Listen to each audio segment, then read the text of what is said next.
लो जी, ये organic chemistry का topic शुरू हो रहा है हमारा ऑर्गेनिक केमिस्ट्री का, आपने कुछ नहीं करना इसमें। ऑर्गेनिक केमिस्ट्री का टॉपिक शुरू हो रहा है हमारा halo alkanes and halo arenes का, ठीक है। इसमें क्या है, जैसे एल्केन, एल्कीन, एल्काइन, ये पहले आपने 11th में पढ़ा हुआ है। एल्केन वो होते हैं जिनका जनरल फार्मूला CnH2n+2 होता है। एल्कीन वो होते हैं जिनका जनरल फार्मूला CnH2n होता है, और एल्काइन वो होते हैं जिनका जनरल फार्मूला CnH2n-2 होता है, ठीक है। उदाहरण के लिए मीथेन क्या है, एल्केन है। ईथीन ये क्या है, एल्कीन है। और इथाइन या एसिटिलीन ये क्या है, एल्काइन है, ठीक है ना। तो ये इसके स्ट्रक्चरल फॉर्मूले भी हो गए, ठीक है। ये स्ट्रक्चरल फॉर्मूले मैंने तीनों दिखा दिए। अब ये जब आपको पहले पता है तो ये देखो, एल्केन को हमने क्या लिखा हुआ, RH, मतलब इतने पोर्शन को तो हमने लिख दिया R, और जो एक हाइड्रोजन बच गया उसको H लिख दिया, तो RH से भी हम एल्केन को दिखा लेते हैं। तो ये RH हमारा एल्केन के लिए सिंबल हो गया। अब हमने जो पहला टॉपिक पढ़ना है वो है हमारा हेलो एरीन्स और हेलो एल्कीन्स, ठीक है ना। एल्केन मतलब एल्केन में हेलोजन जुड़ा हुआ, और हेलो एरीन्स मतलब एरीन मतलब एरोमेटिक कंपाउंड में हेलोजन जुड़ा हुआ। तो अगर हम इसे एल्केन कह रहे हैं तो इस एल्केन से अगर एक हेलोजन जोड़ दें तो ये हमारा हेलो एल्केन्स हो जा रहा है। एक्स बताया हुआ है हमने किसी भी एल्केन के लिए, किसके लिए, किसी भी हेलाइड के लिए, हेलोजन के लिए कहा हुआ है एक्स, ठीक है। और आर बताया हुआ हमने किसी भी एल्काइल के लिए, तो ये एल्काइल हेलाइड भी इसको कह सकते हैं, एल्काइल हेलाइड भी इसका नाम होगा। एक्स जो होगा ये कोई भी क्लोरीन, फ्लोरीन, ब्रोमीन, आयोडीन कुछ भी हो सकता है, कोई भी हेलोजन हो सकता है, ठीक है ना। तो हेलोजन गैस में से कुछ भी हो सकती है ये। इनको कहते हैं फंक्शनल ग्रुप। कहने का मतलब है ये रिएक्शन यही करते हैं। एल्केन से पूछो कि तू रिएक्शन करेगा, वो रिएक्शन नहीं करता कभी भी, मतलब बहुत कम रिएक्शन करता है। पर जब भी इनके साथ क्रियात्मक समूह जुड़ जाते हैं तो इनकी कुछ अभिक्रियाएँ होने लगती हैं, ये देने लगते हैं। तो ये इसके रासायनिक व्यवहार के लिए जिम्मेदार कौन होता है, क्रियात्मक समूह या फिर फंक्शनल ग्रुप। अब यहाँ पे देखो, अब यहाँ पे देखो,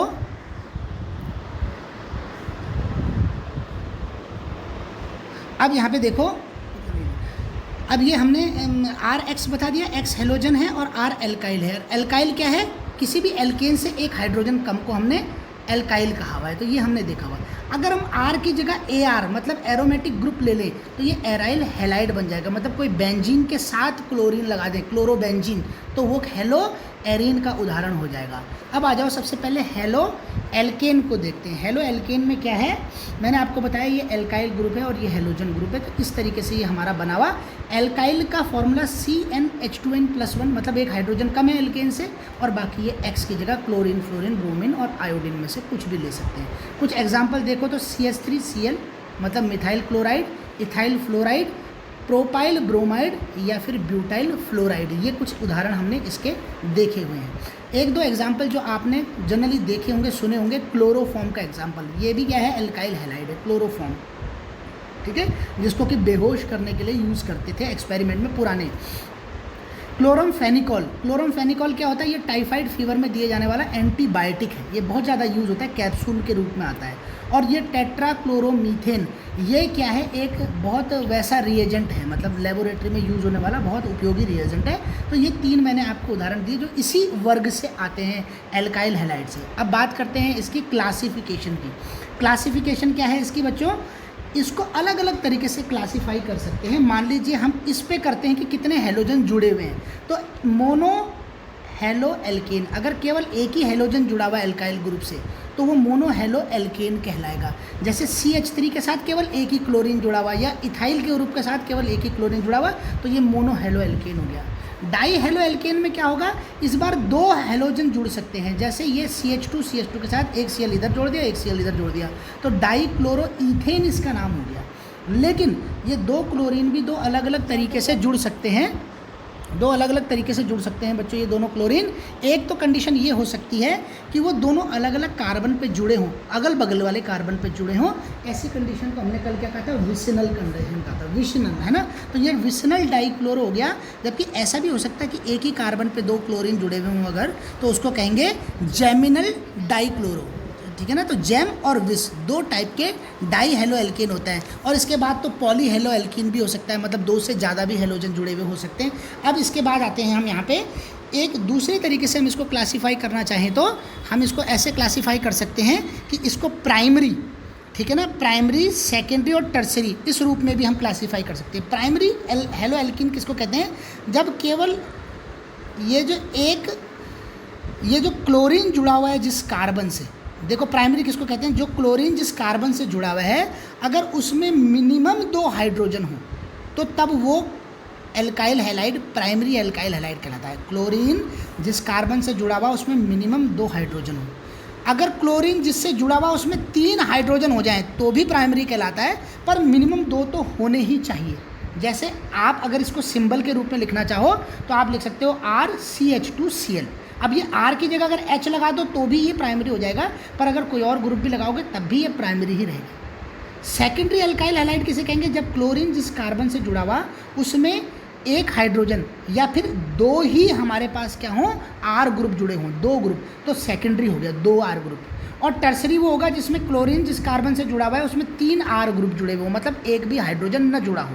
तो इस तरीके से प्राथमिक, द्वितीयक और तृतीयक एल्काइल हैलाइड इनको कहते हैं। ठीक है जी, ये एक और तरीका था क्लासिफिकेशन का। एक और तरीका देखते हैं एल्काइल हैलाइड्स को जोड़ने का।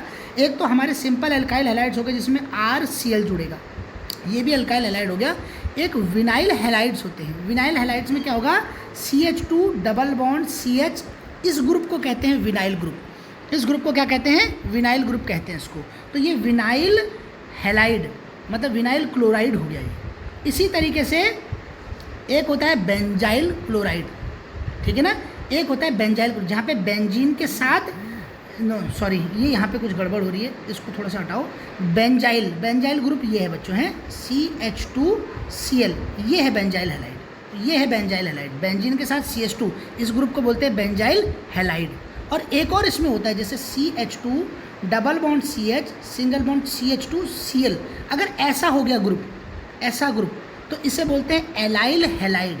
एलाइल हैलाइड मतलब ये वाला ग्रुप एलाइल ग्रुप कहलाता है। ठीक है जी, विनाइल, एलाइल और बेंजाइल, ये 3 तरीके के ग्रुप को भी आप यहाँ पे आइडेंटिफाई कर रहे हैं, तो ये भी इसका एक कैरेक्टराइजेशन का तरीका है। अब एक और देख लेते हैं हेलो एरिन्स। हेलो एरिन्स किसे कहते हैं, जब एरोमेटिक ग्रुप के साथ हेलोजन जुड़ा हुआ हो।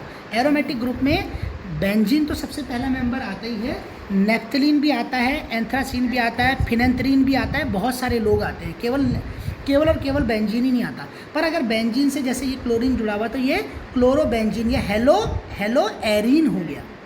ठीक है जी, इसमें दूसरा तरीका क्या हो सकता है इसका क्लासिफिकेशन का, मोनो डाई ट्राई। मान लो इस बेंजीन के साथ एक ही क्लोरीन जुड़ा हुआ है या एक से ज़्यादा जुड़े हुए हैं, तो ये भी इसका तरीका हो सकता है।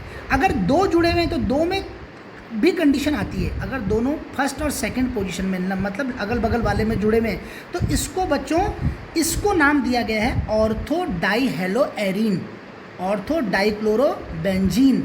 ठीक है ना। अगर ये 1 और 3 पोजीशन में जुड़े हुए हैं तो 1,3 भी बोल सकते हैं इसको, या फिर बोल सकते हैं मेटा डाई क्लोरो बेंजीन। और 1/4 पोजीशन में जुड़े हुए हैं तो इसको बोल सकते हैं पैरा डाई क्लोरो बेंजीन। तो इस तरीके से ये इनके क्लासिफिकेशन थे। आज हमने क्लासिफिकेशन सीखे हैं इसके।